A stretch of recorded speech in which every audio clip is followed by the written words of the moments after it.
Hey guys, today's video is going to be more on the serious side. It's going to be about the time I had to go to the ER during my pregnancy, which is obviously always really scary. So I'm just going to dive right in. At the time, I was experiencing menstrual cramping and bad chronic back pain. It wasn't sciatica pain, which is what I have now, which is perfectly normal during the second and third trimester, just because your belly is, weighing a lot and he could be laying on nerves and so on and so forth. Anyway, I was just having really bad chronic back pain, more of just like an achiness. So I talked to my OB about it, and she said that it was perfectly normal, nothing to be alarmed about. So one morning, I woke up and I went to out to the living room, and this was probably about like 7 o'clock in the morning. It was pretty early.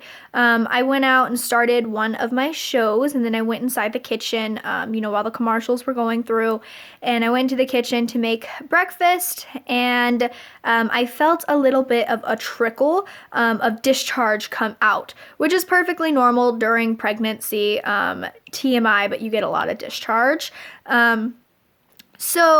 I wanted to go wipe it up because it was just sitting there in my underwear and that could be really uncomfortable. So I went to the bathroom and I wiped it up, and I looked at it, and just because while you're pregnant, you are supposed to, look at your pee, look at your discharge, just, for any alarming things. And on the toilet paper was pink-ish discharge, more on the bloody side.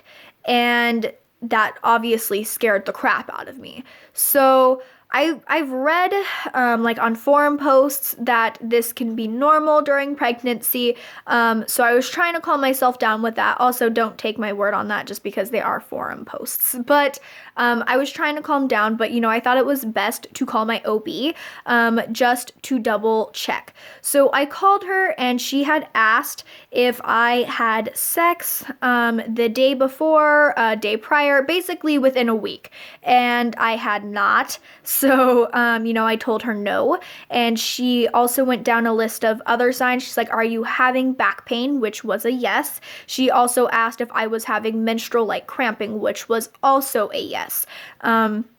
So with that, she told me to go straight to the ER, which scared the living daylights out of me, just because every kind of worry that I've had whenever I've had to call my OB, everything has been, "Nope, you're fine, take it easy, you're good." So I kind of was just expecting that of, yeah, this is perfectly normal, it's fine. And so being told to go to the ER really stressed me out of what, So I ran into my bedroom, and I woke up my boyfriend who was sleeping, and I told him to start getting ready, that we have to go to the ER, and I told him everything that happened, and I started getting ready. And by getting ready, I do not mean I'm sitting there putting on makeup. I was just brushed my teeth, threw on a bra, and put my hair up. So I also went, obviously, and told my mom what was going on. Well, I tried to tell my mom. So I started knocking on the door because she has her door locked, and turns out she wasn't home. So that was very scary. So I called her, and she wasn't answering. And so it turns out that she had an early doctor's appointment with my grandma. So they both were not home, and the car was gone, and I didn't want to call an ambulance just because obviously those are expensive, but if it had to get to that point, I was going to call the ambulance. So I was psycho calling my mom, and she was not answering. And so I was like, oh my God, the OB told me to get there quick. I need to go. So I started psycho calling my grandma, and she also was not answering. And this is really weird of them because just because I am pregnant, they always answer, well, even when I wasn't pregnant, they've always answered just in case of emergency. Like, my family is very good about that. So I was almost scared of like what happened to them. So I kept psycho calling, and finally I got an answer from my grandma. And I told her, hey, I'm bleeding right now and I need to go to the ER. Where is my mom? And my mom had dropped her off over at the grocery store. So they weren't even together. She didn't even have the car. And so she told me, I am not with your mom. You're like, I will try to psycho call her as well. So now me and my grandma are both psycho calling my mom. So finally my mom answers, to her, just because my grandma ended up getting through the line first, and my grandma told her, so then of course my mom called me, and she's like, what's going on? Like, she told me that you need to go to the ER, and my grandma can be a little bit of an over exaggerator, so my mom wasn't sure if my grandma was, taking this story to the extremes or what. So she had called me, and so I told her, no, like, this is serious. My OB said I need to go to the ER right now. So of course my mom came jamming home, and me and my boyfriend were just waiting outside like, hey, come on. So we run into the car and we go to the ER. I have been to the ER before, pre-pregnancy, and I've never been rushed in like this. And I guess it was because I'm pregnant, and obviously when you're pregnant, you are higher priority. So, I've just never been rushed in to the ER like this. Like, right when I got in, I got a room. And there was no like waiting in the lobby or anything, which was, it scared me, because I was just like, oh my God, this is like a really serious situation. Like, it still was just setting in to me. So from there, a whole bunch of nurses came in, and they're strapping like, things to monitor my belly. They are trying to find the heartbeat. They're trying to do all of this, which scared me even more. So like, the situation just kept getting more real and more real. And, I looked over at my boyfriend, and he's shaking crazily. And, my mom is just like, oh my God. And so that was not comforting to see. They better not do that during labor. Anyway, so yeah.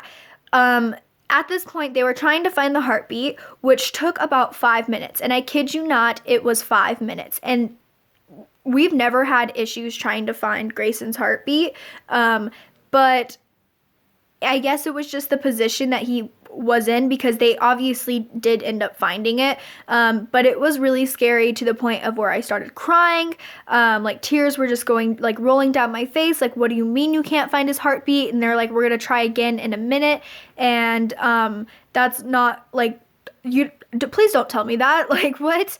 So, they tried again, and thankfully she found his heartbeat, and it was strong and healthy, and it was good. So she said that we are just going to monitor your belly to see what is going on. The doctor will be here shortly. He is in a C-section right now.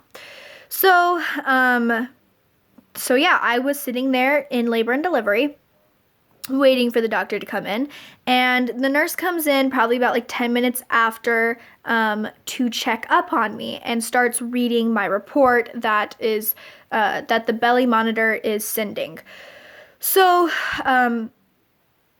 she kind of gets a little distraught in her face, and she asks if I can feel that. And at this time, I was feeling like rolling sensations inside my stomach. So I said, yes, he's just rolling around in there. And she said, no, that is a contraction. That is not your baby. And so that was really scary. She then ran out and tried to find another doctor, like, in the hospital, and I could hear her out there talking to other nurses, like, she's contracting right now, she's only 23 weeks, like, this should not be happening. So just everything just kept, I feel like, getting worse and worse, where I just kept getting more and more scared. So she comes back in, she keeps on reading my report, trying to see if the contractions are, regular. They were irregular, and that is what kind of settled it down a bit, but it was still weird because I was only 23 weeks. So, probably about we were at the hospital for about 5 hours total, maybe about like 4 hours, and we were still waiting for the doctor. So obviously C-sections don't take that long. I'm not sure, obviously, the status of what was going on, but finally he came in, and when he came in, it was kind of like, hi, nice to meet you, spread open my legs and just stuck his hand inside my vagina. And he was going to check for my mucus, if it was still bloody. He needed to check if I was dilating, and if my cervix was soft, and all of that good stuff. So he couldn't put lube on the glove or anything, just because that would kind of mix in with my mucus. So and there was an audience back there and everything, because there were a couple interns there, so I was just like, nice to meet you guys. And my boyfriend is just sitting there watching me basically get raped. Obviously, thank God he was a really cool doctor, don't get me wrong.